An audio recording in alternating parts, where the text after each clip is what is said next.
And now for something completely different. All right, Metal-O-Maniacs, I'm super thrilled right now to be joined by my main man, Rob, out of truly one of my most favorite things to come out this year, even so far. No bullshit, man. I love this fucking release, but we're going to get into it. But thank you for joining me, sir. How are you tonight? I'm doing good. A little late, but I'm okay. Hey, man, right on. Yeah. Better late than never, I guess, right? I'm just getting too old to be up this late. Hey, dude, I'm staring down the barrel at 50. I don't want to hear that shit, so. You look 27. Oh, see, you and me are going to be friends forever, man. I love you. Hey, keep talking. Yeah, But no, seriously, thank you for joining me, man. I am so excited about this release, so excited about this band. I'm truly, man, we have not stopped listening to this on repeat since it came out on the 16th, brother. Well, thank you. Thank you. Means a lot. Well, and for those just joining us or who are late to the party, introduce yourself, sir, if you don't mind.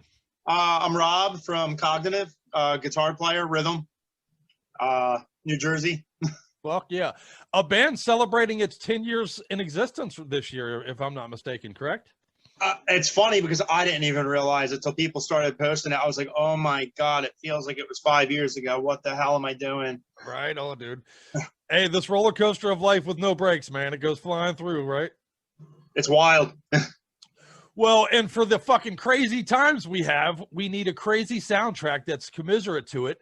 And dare I say, Malevolent Thoughts of a Hastened Extinction are, I mean, it's on point, man. It's fucking, it's become the soundtrack to my life, sir. I appreciate anyone that's listening to it, man. It was a wild ride writing it and all, especially during everything that's been going on lately. Right. Oh, man. No kidding, right? Well, I believe the question, you guys put out something generally every 2 years, and this one took a little bit extra time, but I think I can fill in the blanks on perhaps a few whys, probably, right? Nah. Yeah. No, dude, it was like you said, it was like, I mean, we were on the road a lot prior to the pandemic and all, and then the pandemic hit, and then we got time to write, so why rush anything and put anything like half-assed out? Oh, well, you marinated on it just right, if I might tell you, my friend. Fucking simmered it up just nice, sir. Yeah, it was wild because like you said, it was always like pretty much trying to be 2 years, and this time it was like, we got the time, let's use it. Especially, what was the point? Like, I feel bad for all the bands that like put stuff out and like didn't get to play a show at all, you know what I mean? Like, some bands were just like, let's wait, and some were like, let's get it out now, it's going to be over soon, and then it wasn't. Let's talk a little bit about its creation. When Matricide came out in 2018, obviously you had no clue what the future was about to hold, but when was it exactly? Where did it fall in the timeline of fucked that you guys decided, hey man, let's get this process going here? So I think we started writing maybe like 4 months after Matricide was like done. We just like, I had started coming up with riffs, but like nothing like really solid happened, and we were on the road a lot after that. But I was like, oh man, I better start doing some homework and start writing some stuff. And Harry, our other guitar player, started doing it. And I'd say by right before the pandemic hit, I think we had between like 3 and 5 songs ish done. And 3 of them songs got scrapped anyway. They didn't even make it on the record. No shit. And I think we had 3 band practices before the pandemic hit. And after that, everything was sending files back and forth, and we didn't see each other from like that February until December when we went into the studio to record. Holy shit, man. What a new world, dude. It's created such a new way of doing things in a new world. Hey. And a lot of us weren't prepared. Like, we had no idea how to like use Guitar Pro to write tabs and all. It was always like me and my guitar player would just teach each other stuff in person. And this time it was, all right, man, like, here's the tabs. I think it's right. It was wild. I mean, it worked out great, and I'm glad because it taught me something new to use and all, and it was useful. So yeah. I was appreciative of that, but it was definitely a new dynamic. Hey, necessity is the mother of invention, as they say, right? You know. So it was definitely interesting to adapt, but I'm glad we were able to do it. Well, I would say adapt is an understatement even, man, because again, my first, what was the first, what was it? I think ENIAC was the first one released, if I'm not mistaken. Yeah.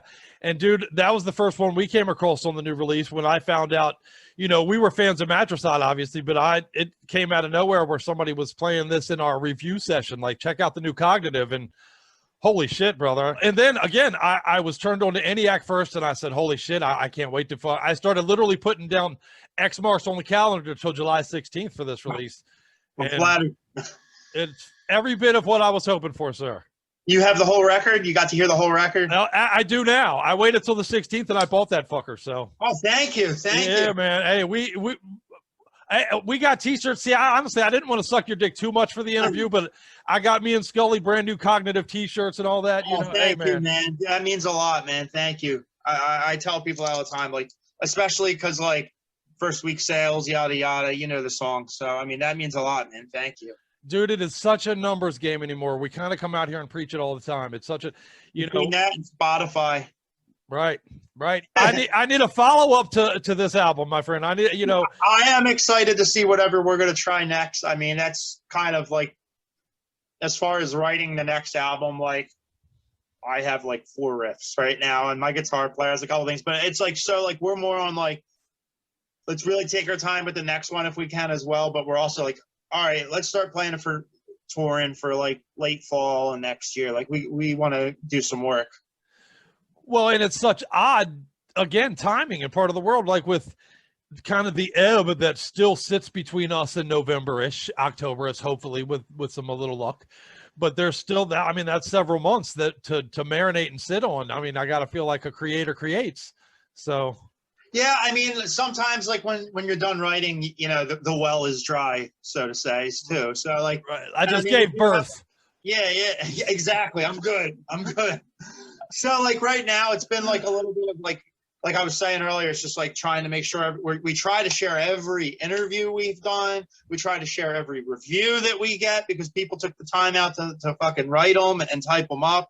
And it's hard because you don't want to overdo the algorithm, and, you know, we have merch to push. So like right now it's been like handling all that stuff and getting like merch ready for tours and stuff like that. A lot of that, but oh, can't wait, bro. You know, I'm sure in the next couple months it'll be like, all right, well, we still got some time. Like, here's some ideas that we started messing with.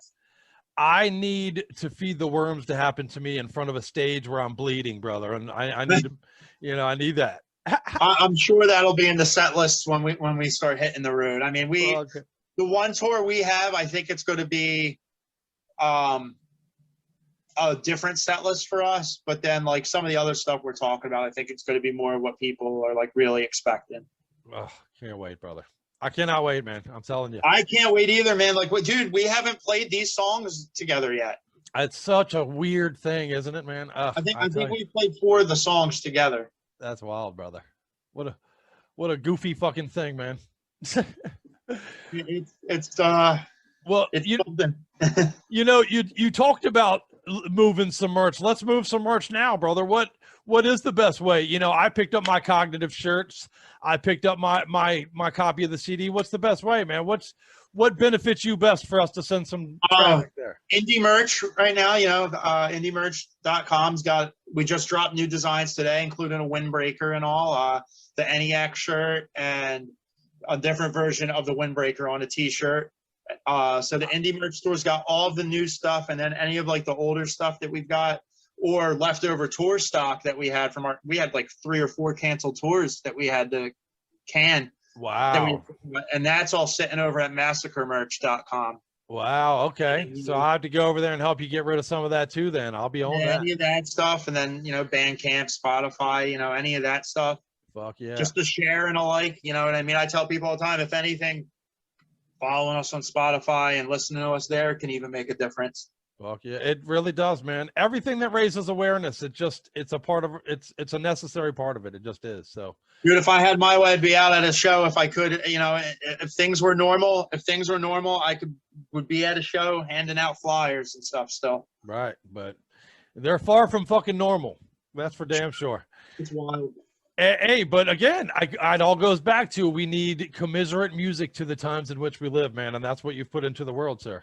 No, it's humbling to hear people talk like that. It's it's wild, man. We didn't expect the amount of support that we got for this record. Like, we thought we made something really cool, and I wouldn't say it's groundbreaking by any means. I would never say that, but I was really proud of what we wrote.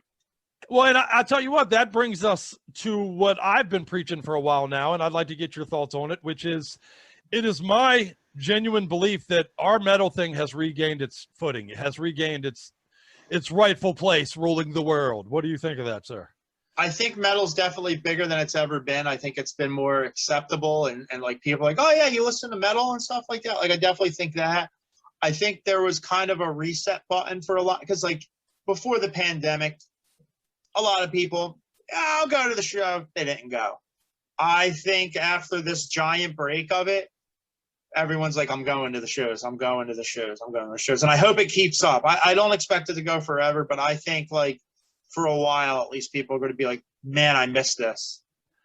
Oh, I hope so, because I definitely do miss it. And, you know, I'm looking forward to big arena shows, don't get me wrong, but what I crave is a local shitty dive with a no, this guy spilled his beer on me, and like, yes. and it's funny because you look back, and I remember looking back and being like, oh man, that sucks. Like, I can't believe you just spilled beer on me. And now, I'm like, I wish somebody would spill their beer on me. Me too, brother. I need it. I need it. I need a fucking elbow to the ribs. I need a, you know. Overpaying for parking somewhere is all that stuff, whatever it's gotta be. Like, I'm down, man. $40 t-shirts, man. Bring them on. Let's go. I'm down. I miss it. I miss it. I miss being there on the stage. I miss being there watching my friends or my favorite bands on the stage. Like you said, like, I don't really go to like the big concerts. It's got to be something really special for me to go. I agree. I'm a small venue guy generally. Yeah, like biggest concert I've probably ever been to was like Tool. Okay, yeah. But like, I mean, next time I can see Metallica, I still haven't seen them. Like, that's somebody I want to see. But like, I've always been like Deftones was another big one. But like, aside from stuff like that, it was always just like your Cannibal Corpse, your Morbid Angel, like size shows were like the biggest shows I go to normally, because like I love death metal so much. But yeah, me too. There's a couple bands I still got to see that I haven't seen. I'm like, I really got to go see them. I would say death metal is my favorite genre now, but I am an old school thrasher. I got to see Metallica with Cliff, brother. So wow. Yes, sir. Yes. Wow. Sir. Yeah, I haven't got to see them yet. I'm a huge Meshuggah fan. Oh, good grief. And I just seen them like 3 years ago now for the very first time, because every time they would come around, we were on tour. Oh, fuck, figures. Yeah, but, the drummer's name escapes me right now. But too. You were talking about thrash. I got to see Testament. Oh yeah, we had Steve DiGiorgio on the show from Testament. Actually, wow. Yeah. That was a highlight for me, man. We got lucky. We've been lucky with some good ones with Violence and Billy Milano and some cool people that we've been able to get on here. Yeah, and now you, sir. So no, I'm not up there with Steve DiGiorgio, man. He's one of the best. Dude, legend. When I do our show, we like to do a close of year show. Now, granted, we're 6 months away from this year's. You have my word. This release will be on that. Thank you. Yeah. Thank you, man. It's just wild because I've had a couple people say that. I'm like, dude, like, there's so many good albums that came out this year. Like, did you check out the Alluvial record? Oh, yes, fantastic. Yeah. That's in my top 10 already. Rivers of Nile just announced today. They're getting ready to drop a single next week. Love that band. Oh yeah, we've talked to Carl Sanders on the show, so yeah. You said Nile, right? I'm talking about Rivers of Nile. Oh, okay. Sorry, yeah, I only heard the Nile part. Yeah. I'm trying to think who else is coming out this year. Archspire is going to be putting out a record this year. It's one of my favorite bands. Illustrium. Oh yeah, really good. Yeah. You know, what was it? We're right here in DC, right? Just a little south of you. But Misery Index just did a really kick-ass covers release called Coughing Up the Nails. I think yeah. Fucking silly, man. It's really cool. They chose some really cool songs to cover too, I think. So that band rips, man. That dude. Oh yeah. Here's the Thievery was one of my favorite records ever. Yeah. Yes. We were lucky. We talked to Mark. We had Mark. Look, I'm just name dropping now. I'm going to stop that bullshit. Let's talk more about you. You can flex. Hey, man, if I did that, it just dropped to the floor like an old Bugs Bunny. It'd be an old Bugs Bunny cartoon, man. I don't want to do that. So, well, that's fucking awesome, man. All of you Metal-O-Maniacs out there, truly, you're doing yourselves such a disservice. If you have not made Malevolent Thoughts of a Hastened Extinction a part of your life, a part of your fucking soundtrack to your days. Truly. I appreciate it, man. Fuck yeah, man. Well, dude, it means the world you coming to hang out with us here at Metal-O-Mania, man. It does. It means everything to me. Thanks for having us. Like I said, man, like you guys don't get paid to do this. Nobody does. You know what I mean? Like all the reviewers, you know, the interview people, like most of them people don't get a dime for doing this stuff, the podcasts and all. So it means a lot. Well, you know what I get paid, man? I get paid fucking ENIAC. I get paid fucking from the depths. I get paid to feed the worms, baby. So yeah, but that stuff don't pay the bills, man. So I appreciate anyone that takes their time to do this stuff because it's from the heart and it's a passion. Fuck yeah, brother. Hey, man. It means a lot. The arts are what we live for, man. And this is 40 minutes of badassery that every metalhead needs in their life right here. So Thank you. I forget how long that album is even. Fuck it's yeah. funny because you listen to it so much before it comes out. Then it comes out. You're like, I can go listen to it. Then you're like, I don't want to listen to it again for a long time. Oh, yeah. They can't get me to, I like to watch our shows, but like once they're a year old or so, you know what I mean? Then I like to check them out. Well, I tell you what, let's bust them all in the face with them all right now. Thanks again, man. Thank you so much. Hey, thank you, Rob. I appreciate your time, sir. Yo, this is Rob from Cognitive, and you're listening to Metal-O-Mania with Crypt and Scully.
What do you know about life after death?